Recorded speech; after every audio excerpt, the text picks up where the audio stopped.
How's it going, everyone? Got quite a lot to talk about in this video. A notable update on Stellar Blade coming from the PlayStation Game Size Twitter account. Stellar Blade update 1.009.001 has been added to the database. This is for the new content coming to the game. New download size will be 32.388 gigabytes. Current size is 341 gigabytes. No icon change, no separate download for Nier DLC. You probably just have to buy it and it's an unlock. Nier DLC is called Stellar Blade DLC 1 in the database. I think the fact that they are numbering it probably paves the way for more DLC in the future. So let's assess all of this. So, to reiterate once again, the Nier DLC will be paid content. We still do not know what the price point is going to be. I would imagine $9.99. Anything above that, I feel like if you're getting a $15 for a DLC like this, that's way too much. I think $4.99 would be ideal, and I think in a pastime, it would be $4.99. I just feel like very rarely do you see any kind of DLC content being released for $4.99 these days, so $9.99 I think would be suitable. You are utilizing a notable IP in Nier, and I'm sure Square Enix is going to take a cut of whatever they make, and there's some rumblings that Square Enix might take the entire thing because there was statements made that they aren't going to charge for Stellar Blade updates, and every update is going to be free unless it is a collab, but this is being a collab DLC, so obviously it's going to be paid for. But does that mean that Square Enix gets all the money? Or I don't know exactly how the business model of this DLC works. What I do know is it is going to be a license to print money, and the Nier crossover is one that I often saw when we talked about Stellar Blade. But the fact of the matter is that this is labeled as Stellar Blade DLC 1, probably meaning there is going to be a Stellar Blade DLC 2, 3, 4, 5, 6, and so on and so forth. And you know what? Why wouldn't you do something like this? The opportunities in terms of crossover content for Stellar Blade are ridiculous, and it is literally an opportunity for outside publishers to make free money. This is Square Enix making free money off the Nier IP, which they aren't utilizing much, but on top of that, it gets more recognition and more attention onto Nier. Not that Nier needs it in comparison to Stellar Blade, but it gets Nier back into the news cycle, given that Automata came out, back in 2017? I get it that we got the Replicant remaster, the anime, but having more avenues to promote IP is always a good thing, and if you're gonna do a crossover with Nier, there's so many opportunities. Like, the obvious ones are with the PlayStation brands, Horizon, God of War, Tsushima, and you could go on and on. Spider-Man? Could you imagine a Spider-Man Stellar Blade crossover? I'm sorry. Now, if you want a license to print money, a Spider-Man style suit for Eve, oh my goodness, print out the money for that. Now, Spider-Man would work in a crossover with just about any game, but I feel like in Stellar Blade, it makes all the sense. But even outside of the PlayStation brands, I threw out the idea of Assassin's Creed, like an Assassin's Creed themed, Eve outfit. I think that would do really well. And the thing is, you do have to be a little bit judicious with the rollout. You can't get to a point where you're dropping DLC every month or something like that, even if it's crossover content and it's cool content.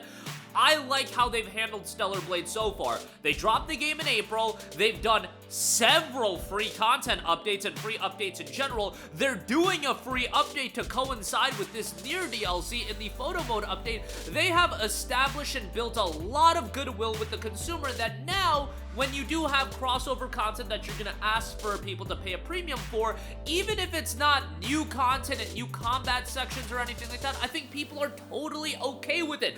This is what happens when you build goodwill, and this is what I talk about. Goodwill is the ultimate currency that I think a publisher or developer can have, because you can't quantify it, you don't know how much it's really worth, but when you drop something like a Nier DLC, people are gonna be all over it. Now, if you decide to start dropping DLC like this all the time, I think, first of all, the law of diminishing returns is absolutely true, that it loses a little bit of luster.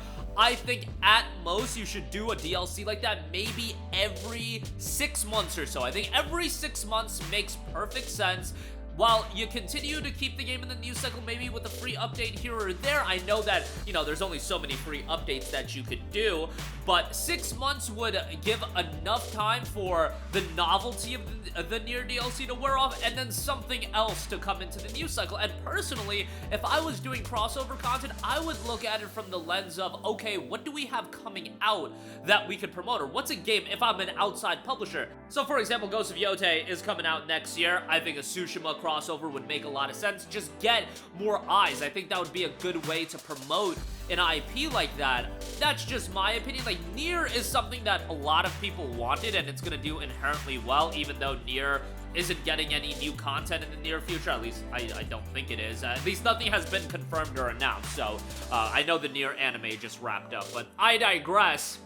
In 2025, I would look at, you know, upcoming games and try to make it a benefit not only from the direct monetary standpoint, but also use Stellar Blade as a promotional vehicle for other games. It makes Stellar Blade as a property that much more important, and it makes it that much more premium for a publisher to look at it and be like, hey, we could just literally make money doing crossover content with Stellar Blade and use it as a promotional vehicle for other stuff coming out. Like, that is fantastic. And not only that, like, as far as free updates go, Shiftum can just roll out a couple costumes here and there, and that's enough. Ultimately, the costume updates that aren't collabs have all been free. They're not asking $1.99 for a costume here, $1.99 for a costume there, which they easily could have done. They, given, again, the landscape of gaming these days, look at what Ubisoft has done, look at what so many other publishers have done with cosmetic items and things of that nature.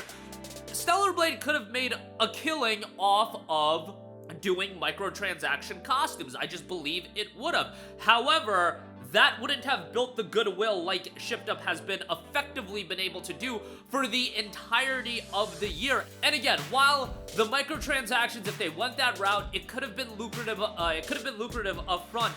Goodwill, on the other hand, is going to carry you for years and years and years. When Stellar Blade 2 ultimately comes out and that goodwill is built, a lot more people are going to buy it on the basis that Stellar Blade is something that treated the customer with respect. Look at what Ubisoft is doing now. They are trying desperately to reestablish the goodwill with their consumer because they've crapped all over their consumer and their fan base for years and years, and now you're seeing the chickens come home to roost, or whatever the saying is, that they are scrambling to restore some of that goodwill. Goodwill is so important, even if it means that you're not going to be able to monetize a game to the nth degree and beyond right off the bat.